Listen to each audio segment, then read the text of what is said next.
is Nitin Shet. I will be continuing TQM Module 3, topic service quality. So, customer service is the asset of activity an organization uses to win or retain a customer. So, what type of activities? Assurance, it is nothing but you have to be polite with the customers, respect the customers. It may be reliability, so perform promise service to the customers. It may be in terms of empathy, that is being a good listener to one customer. It is communicating customer with their language. These are the activities that the organization should do to retain the existing customers. So always good service should be provided before and during and after the sales of the product. So let's see what are the elements of customer service. So elements are organization, customer care, communication, frontline people, and leadership. Organization here, so organization duty is to provide educate service quality to their customers.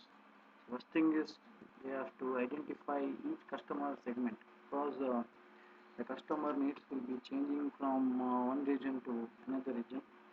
So for example, in India there is North Indians and South Indians, so their needs will be different. So first thing they should identify the customer segment.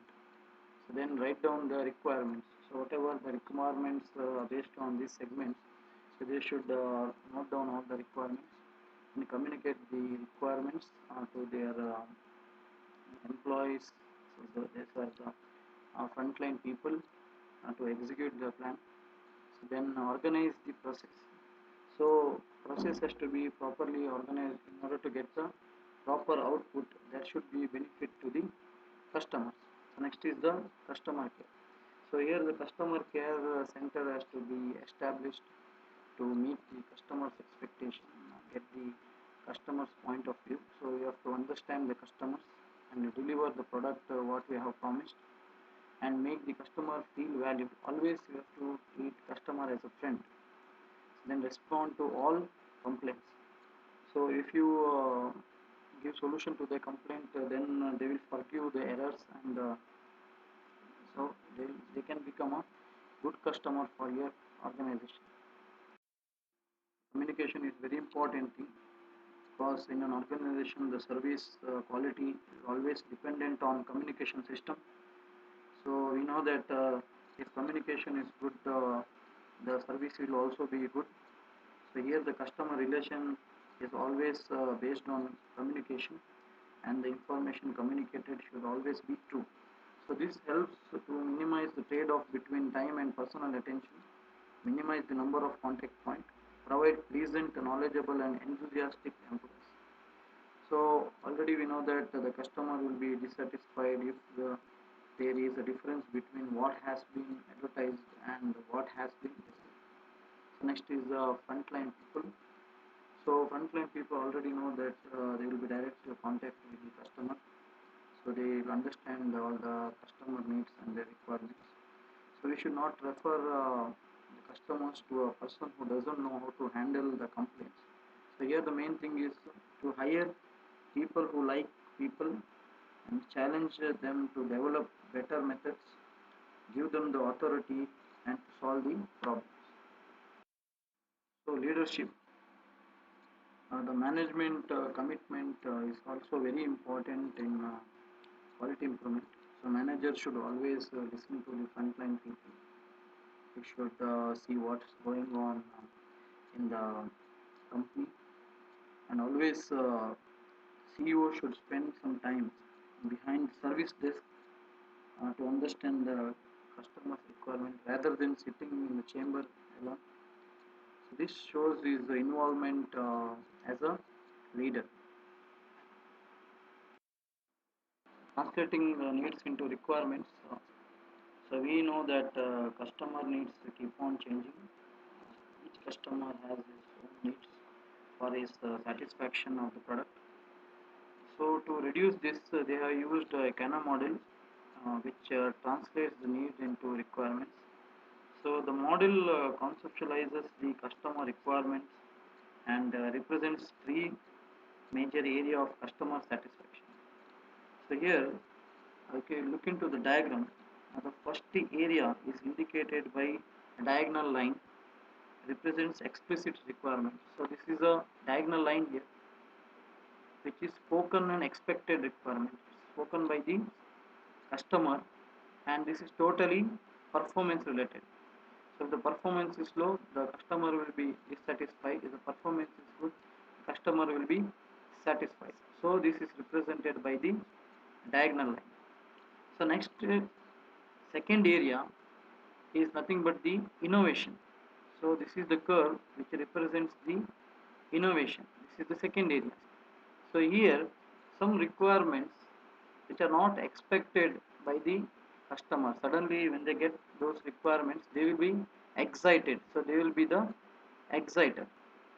So suddenly this is the third curve which is unstated, unspoken but expected requirement. This is the basic requirement. For example, if someone gets a product which he doesn't like, but somehow he will use that product because for his basic needs, but he will not tell anything about that particular product. Customer retention, you always try to retain the existing customers. It's a very important than customer satisfaction. We should conduct some surveys, interviews, to see what the customer think about the product and service. And these are the some of the steps are important for customer retention. These are top management commitment to the customer satisfaction. So commitment of the top management should must be there. So identify and understand the customers, what they like and dislike about the organization. Develop standards of quality service and performance. Recruit, train and reward good staff. Always stay in touch with the customer. So these are the steps to be followed to retain the customers. So employee involvement. So topics motivation, employee survey, empowerment, team, suggestion system, recognition and reward, gain sharing, performance appraisal, unions and employee involvement. So what do you mean by employee involvement? So in the organization, it's not only the customers are important. So along with the customer, the involvement of the employees are also very important. So because this will improve the quality as well as productivity.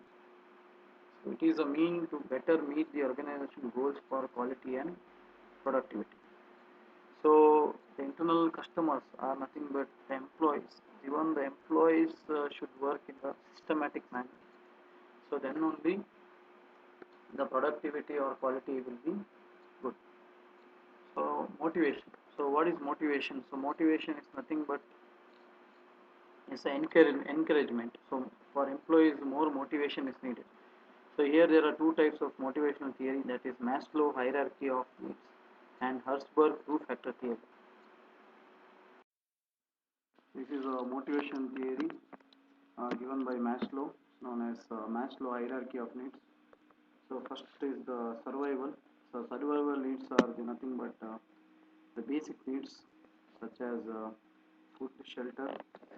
So then comes the security. Once the person gets the survival needs, he will be wishing for the security needs such as job security, and the third one is the social needs. So the same person, he wants to have friends, family, belongings, etc. So next is the esteem needs. Esteem needs are nothing but the person, he wants to be recognized by the society, and the last one is self actualization. So once we, if these four needs are satisfied, so then he will be in the fulfillment stage. So that stage is known as self actualization. Next motivational theory is given by Frederick Herzberg as two-factor theory. So he told that the people will be motivated by motivational factors such as achievement, recognition, responsibility, work itself. So these factors, all these factors leads to the motivation, that is job satisfaction. And one more factor which leads to job dissatisfaction, so that is poor working condition, co-workers relationship.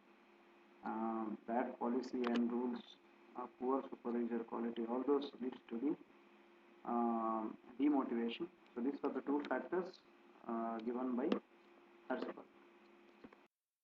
Next is the employee survey. So similar to customer satisfaction survey, employee survey is also very equally important. This is conducted through feedback on importance of key issues. You can just see the survey format. So different questions will be asked. So by answering this, we can know the voice of the employees similar to the voice of the customers. So employee survey helps in many ways to the manager to access the current level of employee relation and also identify latest trends. So this will give the organization to make some improvement by taking the feedback of the employees. The step to conduct employee survey. First step is the quality council to create a multifunctional team. So the team will determine the objective and develop a plan for communicating the result, encourage root cause analysis and discuss preventive measures. So the next step is the team will develop survey instrument using in-house expertise. So if the entire population is not surveyed, then a procedure for sampling should be developed and this survey should be tested and revised as it is needed. So third step is administrate the survey. So this is done by the outside people. These steps begin by communicating uh, to the employees the purpose, schedule of task and employee expectation. So next the data is compiled and analyzed and a report is prepared for the quality council in a timely manner. So the report is shared with the entire organization including a mechanism for the input of feedback and suggestion. And the last step is determine areas for improvement. A team. So team is nothing but a group of people working together to accomplish a common goal. So here there are different types of team. Process improvement team usually as a member of 6 to 10. So mainly they work for the improvement of the sub processes or processes. So cross-functional team. So the members are taken from different departments to do a particular project. So natural work team, so not voluntary, but the total work unit is a part of the team. A manager is also a part of the team, and the management selects the project to be improved. So self-directed or self-managed work team is extension of natural work team, but here the group of individuals is empowered not only to do the work but manage it. The characteristics of a successful team is a sponsor. So the sponsor is a member of a quality council, thereby providing organizing support. So team charter is a document that defines the team's mission, boundaries, the background of the problem, the team's authority and duties, and also the resources. Team composition. The size of the team should rarely exceed 10 people except in the case of natural work team or self-directed team. Training. The members should be trained in problem solving techniques, team dynamics and communication. Ground rules. The team must develop the rules of operation and conduct. There should be open discussion on what will be tolerated. Periodically, the ground rules should be reviewed and revised when required. Clear objectives. Without clear objectives and goals, the team will have difficulty. In addition, the criteria for success should be agreed on with management. Accountability. The team is accountable to perform. Periodic status reports should be given to the quality council. Well defined decision procedure. Effective, acceptable and timely decisions have to be made by the team. Resources. Not only in funding and employee release time for the project important, but also important in access to information. Trust. Management must trust the team to perform the task effectively. Effective problem solving. Decisions are based on the problem solving. They are not made on hunches or quick fixes. Open communication. Members actively listen without interruption to other members. Speak with clearly and directness. Ask questions and say what they mean. Appropriate leadership. All teams need leadership, whether imposed by the quality council or whether someone emerges as a leader figure as the life of the team progresses or whether the leadership changes as the team matures. Balanced participation. All members must become involved in the team's activities by voicing their opinion. Cohesiveness. Members should be comfortable working with each other and act as a single unit. So next is team member roles. So as a leader, what role they should follow? So as a team leader, you should ensure the smooth and effective operation of the team, facilitates team process, serves as a contact point, organizes the implementation of changes, prepares the team agenda. So these are the different functions which you should look after. So now as a facilitator means just supports the team leader. So you should focus on the team process, acts as a resource to the team, provides feedback to the team. Next is a recorder. So who prepares the document of the team discussion or any issues, decision made, action taken. So all those documents I should maintain and presents the document and distributes the MOM. MOM is the minutes of meeting. So participates as a team member. Is a team member. So as a recorder, he should do all those work. So team keeper, he just ensures that the team maintains the schedule and participates as a team member. Next is empowerment. So empowerment is an environment in which people have the ability, the confidence and the commitment to take the responsibility and ownership to improve the process and initiate the necessary steps to satisfy customer needs to achieve the organizational goal. So in simple word, we can say empowerment is nothing but giving or transferring power.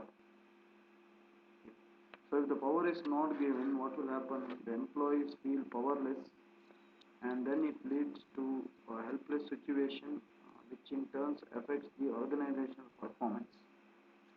So now to create a empowered environment, three conditions are necessary. That is, everyone must understand the need for change. So here the people will be having some fear when there is a change. So need for change must be properly communicated to the employees. So why they are going to change, what is the purpose, all those things should be communicated properly. So the system needs to change to a new paradigm. So what do you mean by this? So the system needs to change in order to motivate and reinforce individual and group accomplishments. Next is the organization must enable its employee. So enabling means providing information, education and skill to ask people to change. Without providing them the tools for the change will only make them more resistant to change. So training is very important. It increases the skill of all the employees.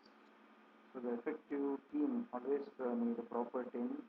So it increases its experimental skills, also improves its credibility.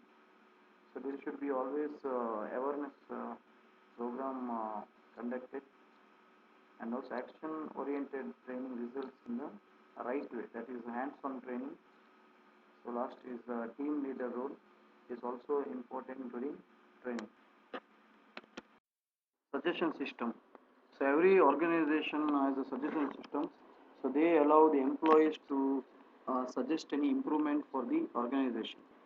So the ground rules for suggestion system. That is, be progressive is by encouraging your employees to come out with new ideas.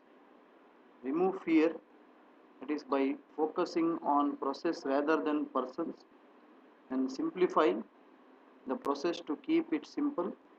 Respond quickly to suggestions to ensure employees that their voice is heard.